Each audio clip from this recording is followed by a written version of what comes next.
Hello out there, crafters! This week we are celebrating Transfiguration Sunday. Now, this is the Sunday that precedes the season of Lent, and we celebrate how Jesus took with him a few of his disciples onto a mountain, and they saw him transformed. They saw his transfiguration and realized who this was, as if all of the stuff they'd been doing before hadn't really clued them in. But anyways, they realized who Jesus was, how powerful and important he was, and they were changed too. Well, we're going to celebrate that story with our lessons, message, and crafts this week. So we have two crafts that are connected to Transfiguration. Now, the first one we're going to do is we're going to make a little sun to remind us that we are transformed by the sun, sort of a play on S-O-N, S-U-N, you get it. And then the other craft we're going to do is sort of a diorama of sorts retelling the story of Transfiguration. So let's just get right to work and plunge on in. First, for our sun craft. So we're going to use a paper plate as our base. We, of course, love paper plates. And we're going to decorate this. You can take so many different directions with your sun paper plate. But the way that we're going to do is we're going to start off with just some captions here. We're going to kind of describe what we're doing on the paper plate, and then we're going to go to town with decorating it. So we're going to start off by explaining why do we have this random sun. So we will say something like transformed, because the idea is we are transformed by Christ. Transformed by the sun. And then we'll put over here, shine his light. So just as Jesus shone with God's light, we can shine the light of Christ as well. And then, of course, you're welcome to decorate this more. So you can color it. We're going to throw in some sunshiny colors, some nice warm colors here. So we're going to throw on some orange. We're going to throw on some yellow because those are fun sunny colors. And then we're going to have even more fun with our sunny plate. We are going to cut out some triangles to make sunbeams. So we're going to do that with some more sunny colors here. I happen to have some yellow and orange. Those are nice, bright, sunshiny colors. So we're just going to cut out some pointy triangles here. And those will serve as my little sunbeams. And isn't that a song? Jesus wants me for a sunbeam to shine for him each day. Something like that. And then we're also going to throw on some glitter because you can't have shiny, sparkly things without glitter, right? And who doesn't want to play with glitter? Well, most people in their sane minds. But anyways, I think it's fun. So here we go. So what we're going to do is we're going to throw some glue on here. And we're going to put some glue in the center so we can have that fun, shiny glitter. We're going to put some glue around the edges for our sunny sunbeams. And of course, you can also use tape or staples or whatever you like. Now, we'll work quickly to get our sunbeams going around the edges. And then we'll get to throw our glitter on. Hooray for glitter. And then if you want to get real crazy with this, you could take some fun streamers and you could put streamers on it so that it's kind of like flowing in the wind if you really want to, again, get crazy. And here comes my glitter. I think I need some more glue. So now we have our shiny reminder that Christ is our light, and we want to shine with his light as well. That we are transformed just as the disciples were transformed by seeing him up there. So now Another touch you can do if you like is if you want to hang this up, we're going to attach a little something on the back. And now I've got, again, you can take many directions with this. You can throw on some extra streamers. You can throw on some more attachments. You can do all sorts of fun things. You can make this into a magnet if you'd prefer a magnet and put a magnet on the back. But we've got our wonderful, sparkly, shiny sunbeam. So that is Transfiguration craft number 1.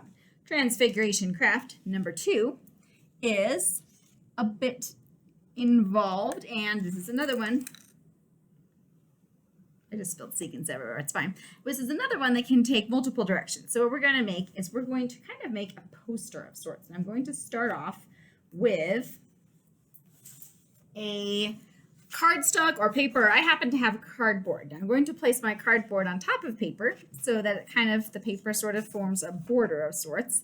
And, well, just follow along. You'll see what's happening. So we're going to kind of illustrate or really put into fun 3D motion our Transfiguration stories. So you can do this even as you're talking to the kids about what happened with Transfiguration. You can kind of do it simultaneously so they can really experience and create the images that are happening. So we have, this is kind of just going to be our base, but we're talking about how Jesus took Peter, James, and John up onto a mountain. So we're going to make a mountain of sorts, and you can make that out of all sorts of things. I'm going to actually, what I'm going to do is I'm going to put a little cup down here to form my mountain around. Don't worry, it gets better. Then you could take a piece of paper and you could wrap a cone around that piece of paper. I happen to have a handy dandy coffee filter over here, and I'm going to use my handy dandy coffee filter for my Mount of Transfiguration. So here's my mountain. Here's my mountain. So again, we're using our imaginations here. So here's my wonderful, lovely mountain, and I'm going to, you can glue or you can tape that down. And the cup was just kind of a base so that I could have something to put my mountain around. You don't have to have the cup if you just want to put the fun coffee filters right on there. But this is my, here's the mountain they went up onto. Now, if you would like, of course, you can add some color decoration to that. And you can, of course, explain what's happening here. And we can title it The Transfiguration of Jesus. So that's another element, of course, since we're talking about Jesus. These kind of are representative so that the kids can have these reminders and then they can retell the story at home. So we have our mountain. Here we have our Jesus. Now we have a few more features to add.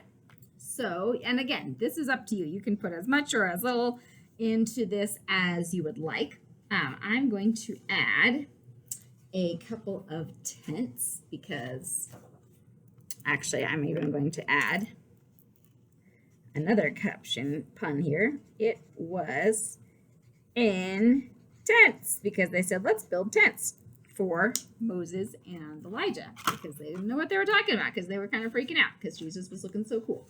Anyways, we're going to make a couple of tents of our own. So I'm just going to take a couple of pieces of paper here and make some various sizes of tents. And then the kids can remember that part of the story. So here are my little tents. And I can glue or tape those down. Now, a couple of final features of this story. Again, we're talking about how Jesus took these disciples up with him, and they saw his face shone, and there was a big cloud. He got all shiny, and then voice came from the cloud and, of course, said, "This is my son. Listen to him." And they went, "Whoa, that was God. This is God's son. This is really cool." Yeah, I mean, that's, loosely paraphrasing the story. But we have our tents because this was the representation that Jesus was the ultimate. He was the final person that came. The prophets all came to get ready for Jesus, but Jesus, whoa, he's the real deal. Anyways, a couple more features here. We can have some clouds. We're going to have some clouds because there were clouds up on this mountain. And to remember that Jesus got nice and shiny, we're going to put some shiny, sparkly features. So this is kind of highlight, spotlight. You can put it on the cross, around the cross, wherever there's an extra spot. Now, of course, you can also draw features. You can, okay, hi, yeah, good job, thank you. You can draw things. You can have little popsicle stick figures or puppets or however you would prefer your craft to be. This is totally your deal. It's a sort of an interpretive artwork, but again, the idea is that we are making some fun representations that the kids can go back to later and go, "Why is there a cotton ball? Oh yeah, because there were clouds. Why is there shiny stuff? Oh, because Jesus got really shiny. Why are there tents? Oh, because that's what Peter said they should build for Elijah and Moses because he didn't know what he was talking about." Anyways, here we have our representation of the story, if you will. You could even do this in panels like a comic strip and make it something that's more step by step by step. But we have our tents. We have our mountain. We have our clouds. We have our Jesus. We don't have our disciples, but again, you could add those if you like. It's totally up to you. Our shiny stuff. These are just a few fun features that can bring the story more to life and have it be something that the kids go, "Oh, I remember what we talked about in Sunday school today." And here it was, hopefully. And of course, if you would like, you can also even add some extra captions, add some verses, please do, and maybe put the story with it so that they can have a reminder if they do forget why they put these random things on their cardboard or their piece of paper. They can have a reminder of what we talked about.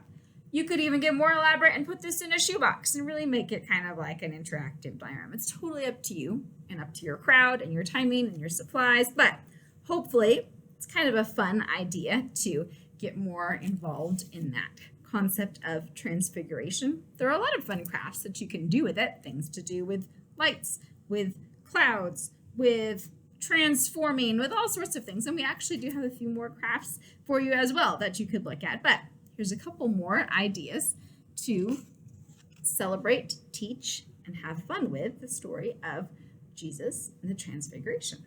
So hopefully that helps you, gives you some sparking points for whoever and whatever your ministry might be.